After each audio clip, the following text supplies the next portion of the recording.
女孩的新保镖很没礼貌，她想让保镖边开车边和她说话，却被保镖拒绝了，这会影响她专心工作。女孩还是问个不停，比如保镖的手是怎么了？保镖提醒女孩，我是因为收了钱才保护你，我收钱是做保镖，而不是做朋友，所以希望女孩不要再问了。No crying. 下一个堵车时，女孩突然下车，保镖也赶快随后。原来她跑到车的后排，女孩有些小生气。在拉丁美洲，每1小时就会发生1起绑架案，并且70%的受害者无法生还。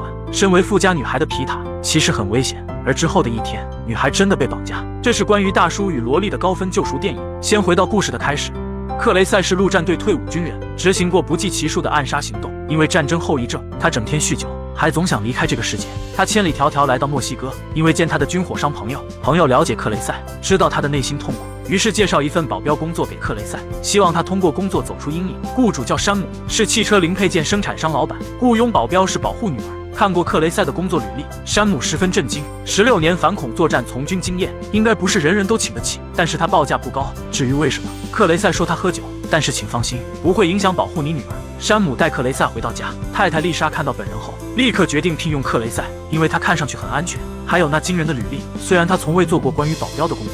接着叫出女儿皮塔，可爱的皮塔带着克雷塞了解家里，并带他来到保镖的卧室。皮塔很喜欢克雷塞，他和母亲说他像一只熊，一只伤心的大熊。剪了这么多期视频，手机内存早不够用了，我就换了新的。最近我发现转转上的二手手机还挺划算的，我这台苹果13 Pro Max 只要4100块，比新机便宜了4000多。而且转转是行业第一家敢承诺1年质保的平台，质检能力在业内相当出名。他们每台手机都拍了细节图，哪里有磕碰划痕，哪里有功能异常都标注得清清楚楚，品质有保障，推荐你也去看看。克雷塞送女孩去学校，女孩有问不完的话，说她的上一任保镖走了，因为有人出了更高的价钱，还说了过去的1周内发生了24宗绑架案。克雷塞看出女孩的担忧。放学回家，女孩继续问克雷塞问题，于是便是我解说开头的那段。不爱说话的克雷塞忍受不了，他说他收钱是来做保镖，而不是做你的朋友。这句话很伤人，于是女孩跑到了后排。克雷塞没有恶意，因为他自身处在阴影里。回到家后，他依然用酒精麻痹自己。丽莎来到保镖房间，皮塔将路上的对话说给了妈妈。丽莎说皮塔只是想交朋友，而克雷塞同样说 But you're paying me to protect her, not to be a friend. Friend? So, look, you know, maybe this isn't going to work out. Maybe your husband should find somebody that's a little more sociable. No, you're right. You're being paid to protect her. And I'm confident that you'll do that. 一天，克雷塞再次犯病，因为战争后遗症，他总认为自己不该活在人世。喝多后将手枪上膛，对准自己，毫不犹豫扣下扳机，子弹居然卡壳了。他赶快打电话给朋友，说出了枪管哑火这件事。朋友了解克雷塞，他猜到克雷塞一定是做了傻事，接着赶快劝说。Bullet always tells the truth. 克雷塞站在雨中，看来上帝还不想要他的命。挂断电话后，一个天使般的面孔正在注视着他，像是在安抚克雷塞不安的灵魂。一天上学路上，一辆可疑汽车在跟踪他们。克雷塞向皮塔借了根铅笔，皮塔也知道他要做什么，于是学着克雷塞开始记录后面的车牌。可克雷塞还没动笔，却由于交通混乱，错过了看清车牌。到了学校后，归还皮塔铅笔，皮塔大方地送给了他。这件事让两人的关系缓和不少。克雷塞陪伴皮塔游泳，他看出皮塔有游泳天赋，可皮塔却说他从来没有赢过，他害怕枪声，所以起步很慢。这天皮塔的父母出差了，克雷塞开始训练皮塔游泳。他让皮塔集中，让他大喊 The gunshot holds no The fear. gunshot holds no fear. Say it. The gunshot holds no fear. Louder. The gunshot holds no fear. Louder. The gunshot holds no fear. 陪皮塔学习历史。皮塔想知道什么是妃子，为何中国皇帝有1000个妃子。克雷塞认真讲述，现在实行一夫一妻制，古代和现在不同，有不同的规矩。皮塔可爱地说，他想象不到有1000个妈妈是什么感觉。Gracie, you're smiling. What? You were smiling. 皮塔很开心，这是克雷塞第一次对他笑。虽然克雷塞不承认，日复一日的训练，皮塔不再害怕枪声。家里的司机在一旁观看。再后来训练，更多的家里人来观看，为皮塔加油，因为皮塔越来越快了。终于迎来了150米自由泳比赛。女校长告诉他 Today, you are her father.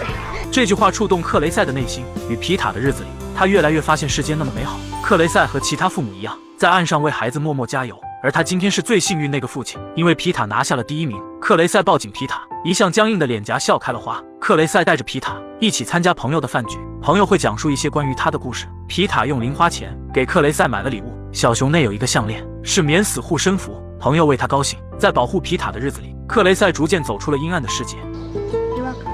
这天晚上，克雷塞没有喝酒，他将打开的酒瓶拧紧了瓶盖。这天皮塔上钢琴课，他在楼下遛狗，等待皮塔下课。他的脸已经不再僵硬，开始一直面带微笑，可以确定他被女孩治愈了。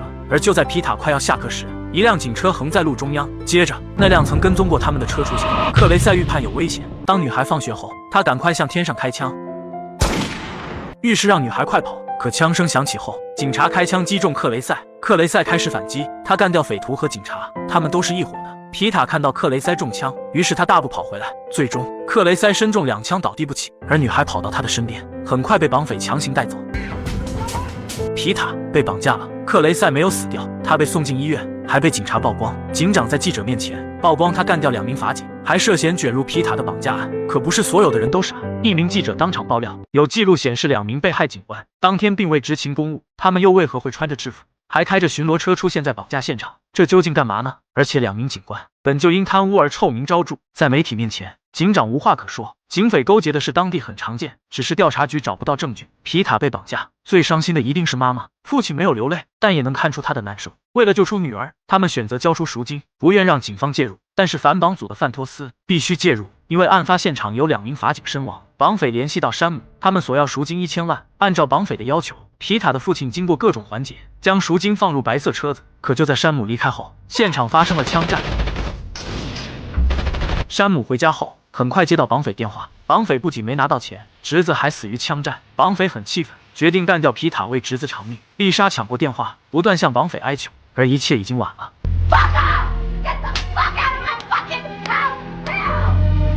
重伤的克雷塞也被转移。调查局局长认为医院极其危险，克雷塞苏醒了。朋友告诉他，交易时有人劫走了赎金，女孩被撕票了，绑匪的侄子被杀，所以他们杀害了皮塔。克雷塞内心无比剧痛。克雷塞伤势见好，朋友托人送他去圣地亚哥的海军医院继续疗养，可他不去，他要去犯罪现场，一是查看现场，二是让后面跟踪的记者跟过来。克雷塞查看现场，那名记者找到他，简单介绍后直入主题，有个兄弟会叫拉曼达，专门庇护高官和贪污警察，并且策划犯罪。记者很难渗入其中，因为克雷塞也是受害者，他想要揭发内幕，所以想和克雷塞谈谈，并递给克雷塞一张名片，告诉他 You're going to need friends another way around. 克雷塞也正有此想法，只不过不是配合记者，而是需要记者帮他。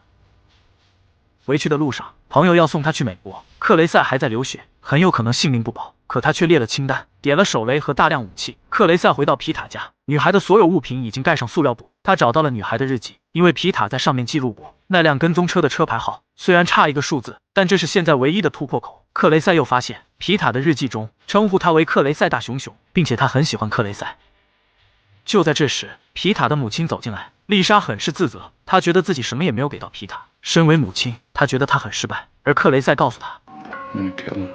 Anyone that was involved, anybody who profited from it, anybody who opens their eyes at me.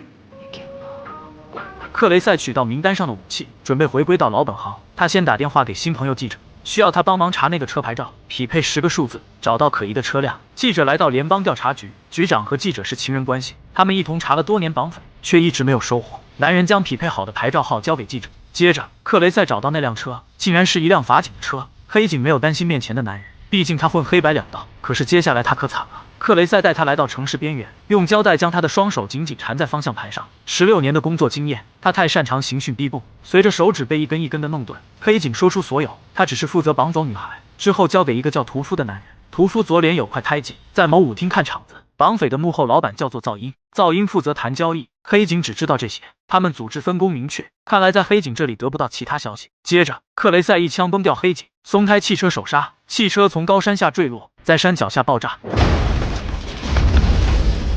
调查局查到这里，局长才刚提供了车牌号，就这样在这里连人带车坠毁了，效率是真高呀。克雷塞来到那家夜店，找到那个左脸有胎记的男人，男人正是屠夫，接着拿枪对着他来到楼上，这里是绑架女孩的中转站。克雷塞拿出女孩的照片给他们看，可是都说没见过女孩，于是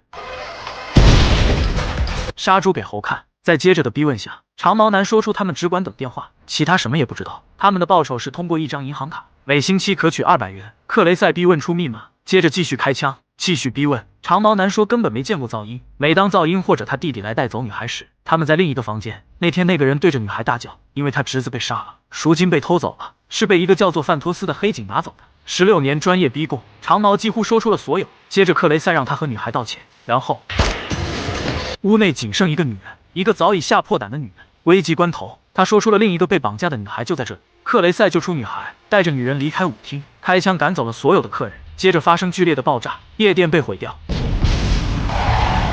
离开后，他打电话给记者，问这2天有没有女孩失踪，大概12岁左右。记者说昨夜就发生过绑架案，正是这个女孩。10几分钟后，记者赶到，克雷塞将女孩和女人交给记者，还有那张银行卡。克雷塞让记者查询是谁把钱存入账号，接着又问是否了解一个叫范托斯的法警。记者当然了解，范托斯是反绑组的，他罪行累累，但从未受指控。很明显了，他是黑警还是头目，并且是拉曼达的老大。 You know where he lives? Lives in a judicial compound. 记者提醒道，范托斯的保护比墨西哥总统还严密。 Well, how can I find you? I'll find you. 记者再次约见调查局长，通过2人特殊的关系，他要局长查出那张卡的汇款信息。克雷塞来到范托斯家附近，他挟持了一对老人，借用了他们家的窗台。老人对他说 En la iglesia dicen que hay que perdonar. Forgiveness is between them and God. It's my job to arrange the meeting. 不说范托斯的安保比总统还要严密吗？所以那就来个高配待遇。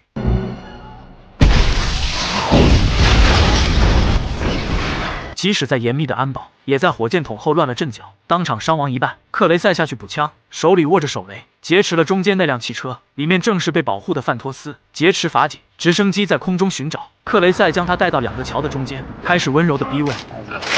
范托斯的身体已被塞入微型炸弹，倒计时5分钟。开始范警官还嘴硬，可面临死亡。僵持到1分多钟后，范托斯终于说了，他们与绑匪无关，而以他为首的黑警专门在绑匪与受害者交易时，再抢走赎金，坐收渔翁之利。他看克雷塞要走，赶紧又说出一个重要秘密，那袋钱根本没有1000万，其中一袋一半是白纸，另一袋全是白纸，一共只有250万，是在交易之前就已经被调包了。而交易前，只有山姆的律师经手过那些钱。克雷塞想了想山姆的律师，范托斯开始哀求，开始为女孩的死道歉。但是这有什么用呢？范托斯只有一个结果，克雷塞离开了。紧接着他来到律师的家中，而律师已经死在家中泳池。这又是谁干的呢？在律师的办公桌上，惊奇的看见一张汇款单，是关于律师和山姆的。难道这件事和皮塔的父亲也有关系？克雷塞迅速联系记者，这次需要查山姆的账户。关于这场绑架案，终于真相大白。克雷塞来到皮塔家，他直接找到山姆。克雷塞已经调查清楚，关于那1000万的分赃，绑匪250万，律师250万，还有500万，居然在山姆的海外账户。罪魁祸首竟是皮塔的父亲山姆。事到如今，山姆活在痛苦之中。原来他没有继承父亲的遗产，而是背负了他的赌债和烂摊子。他保过关于绑架的保险，所以和律师策划了这起绑架案，为的是套出高额的保费维持生意。律师本来和他说，皮塔只需要坐在房间看着动画片，吃着冰淇淋，2天后就会还给他们。可没想到中间出了差错，冒出个范托斯为首的黑警。山姆自责后悔，律师就是他亲手干掉的。丽莎崩溃，她现在只想杀了丈夫。克雷塞留下一把空枪，拿出他曾自杀卡壳的那颗子弹。 Boy always tells the truth. 他让山姆自己解决。其实山姆也早已没脸活在世上。在克雷塞离开后，记者查到银行卡信息，汇款的人是噪音的老婆。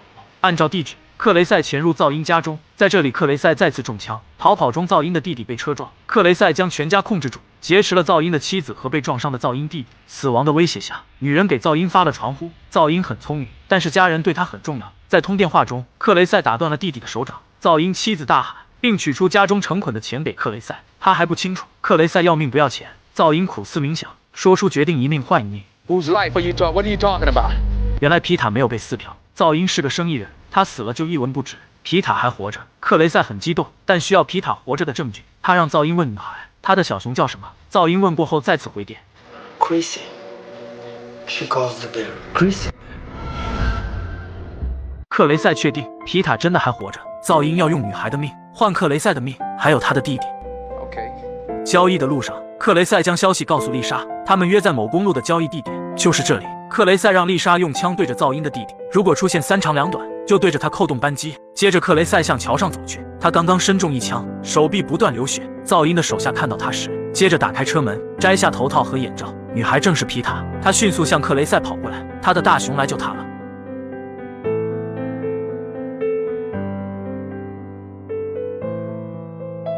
他们紧紧拥抱在一起，克雷塞终于又笑了。他所做的一切都是值得的。他让皮塔下桥先去找妈妈，还说办完事后他也会回家。 Where are you going?